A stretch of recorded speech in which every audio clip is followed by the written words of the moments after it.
But first, see here is heading north to Lancashire, which is signed like this, where a group of deaf people have got together to sign their dreams, stories and experiences, which have been compiled into an exhibition. This was organised by a charity called Deafway.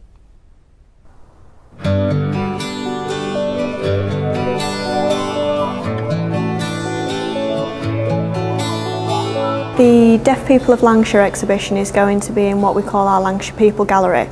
And this is a space that's dedicated to looking at the Lancashire identity, exploring what Lancashireness is, what makes Lancashire people unique, but also it's an opportunity for different groups to use the space to showcase their own community in depth. The exhibition is being organised by deaf charity Deafway and is run by Philippa Merricks and Timur Mohammed.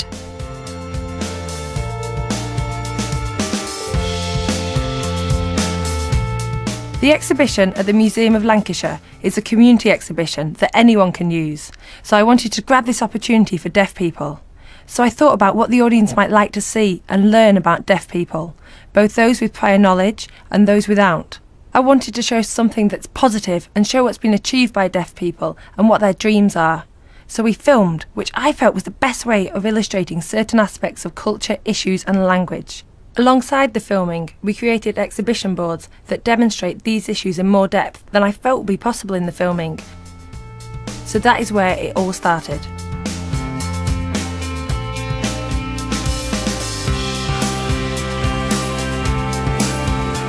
The exhibition is being split into two parts. The first part is a television showing the film stories of deaf people, for example, those that have lived here a long time and those that have just moved, or even those from Lancashire that have moved away. Each clip is about 30 seconds long, which gives a snapshot, for example, my dream, or my fear, or my aspirations. It's all edited together and hopefully put on a 10-minute loop, showing a variety of deaf people using sign language throughout. Then we have the exhibition boards, which give much more information for people who want to know more about the people they've seen in the videos. There are 6 A0 size boards, using both photographs and written text, where you can read more about people's backgrounds or other interesting facts about the people in the films. So it works as a visual aid.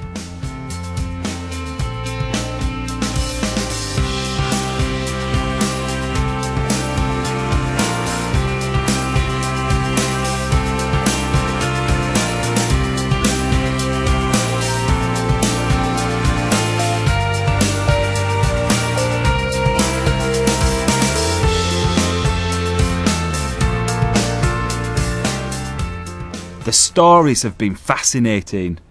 I've been watching them whilst editing them together and making sure that the lighting is right or removing any errors. Occasionally there have been really interesting stories, but we haven't been able to use them because of fluffs. But you really get an idea of the different characters, and the language that people use is beautiful. Some of the stories are unbelievable and they make me laugh. I have to be serious whilst I work, but it's been really good.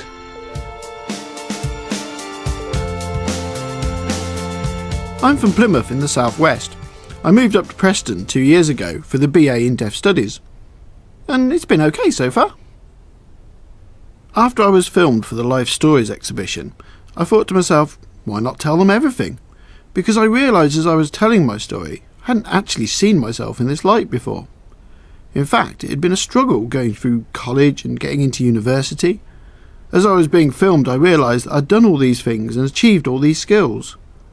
When they asked if they could film me, I was initially very unsure, but they gave me the encouragement I needed to get involved. That's when I realised that I had the ability to take on this kind of challenge and take part. I want others in the deaf community to put themselves forward, take up these opportunities, not sit back on their laurels, and instead move forward and develop their skills. I now say yes to everything, and that makes me feel great. Preston is very well known for its yearly fancy dress pub crawl, which has been going on for the past 18 years. I was involved one year in organising the event, which was themed animals and vegetables. The most bizarre of themes, I know, really strange. Anyway, I was involved with deciding the route, and I was the person responsible for PR and notifying deaf people from all over the UK. It was interesting. When I sent out the call for requests, I got many responses from all age groups. The younger people weren't fazed by the technology or with being filmed. They just wanted to get involved. Older people were much more reticent and embarrassed about signing on camera, nervous they couldn't do it. But their signing was beautiful. They have their incredible history and memories, which is exactly what we wanted. Initially, I struggled to get them, but it was very important that they were involved. I got a few to take part, but it's very different from getting the younger ones involved. I never expected to live in Lancashire. I grew up in London, then moved to Newcastle, Bristol, then on to Birmingham, and finally Lancashire, following my husband like a sheep. There's plenty to see around Lancashire. Blackpool's just up the road. I love Lytham St Anne's, as well as Lytham and the Lake District, as they're all just a quick trip on the motorway. People are really warm. Northerners are notoriously warm and friendly.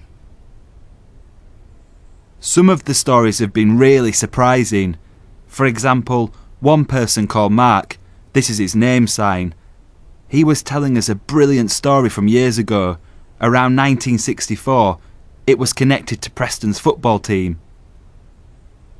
As he was telling the story, we realised we weren't even born then. My father and my older brother, who is much older than me, both regularly went to Preston North End.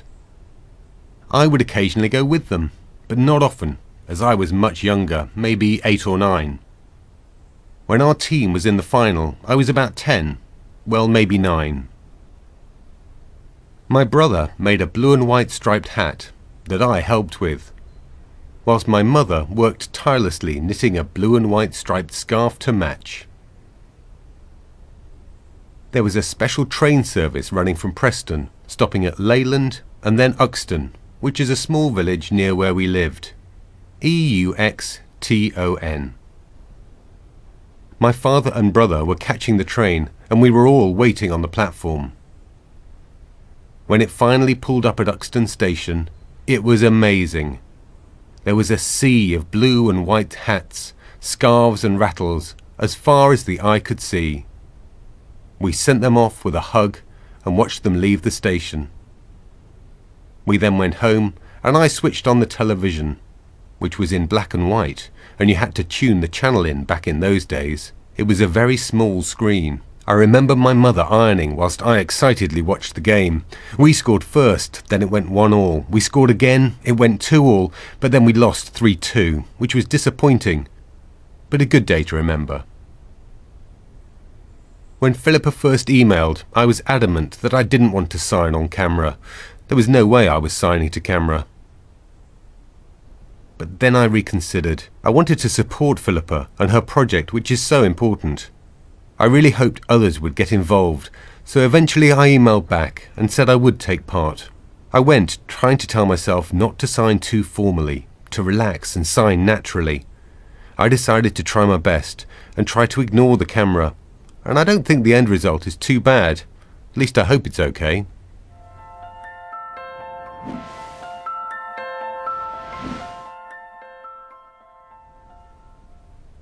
When deaf people get together and chat, we always recount stories of our lives and childhood.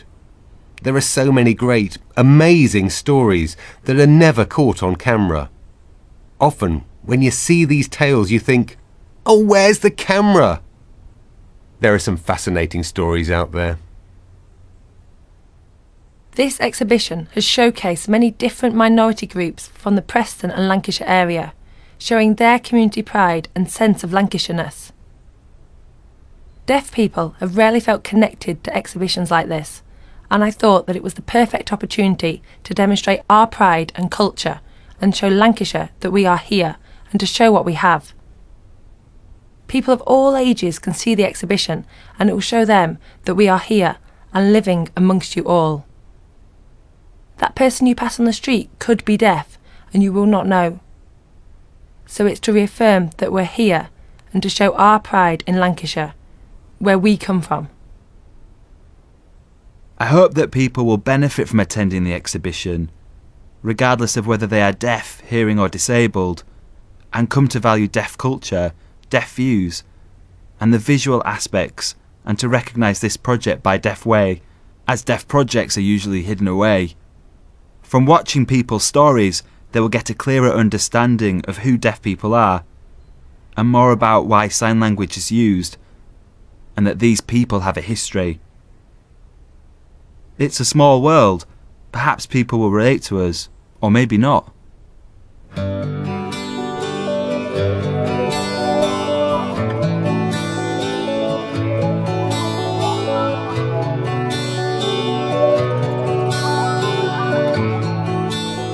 Our aim for this exhibition is to be accessible to everybody. The content of the exhibition is deaf, and deaf people can come here to learn about themselves and others living in Lancashire. It's also accessible to hearing people of any age. We have made it hearing friendly by using subtitles, but specifically no voiceover on the video content, so people really concentrate on the signing. There'll be information in text and sign language, so the exhibition is accessible for both hearing and deaf people. The exhibition opens in a few weeks, and Charlotte looks forward to learning more about Lancashire's deaf community. I'm hoping we do get a very good turnout for this exhibition. We haven't attracted a great deal of the deaf community to the museum previously, so we see this as a really good opportunity to start making those links and developing access for the deaf community, and hopefully start putting on British Sign Language tours of the museum as well.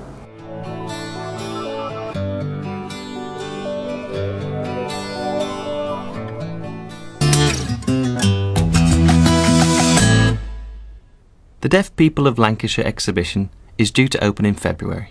If you want more information, you can contact us on our website. The address is www.bbc.co.uk/see here.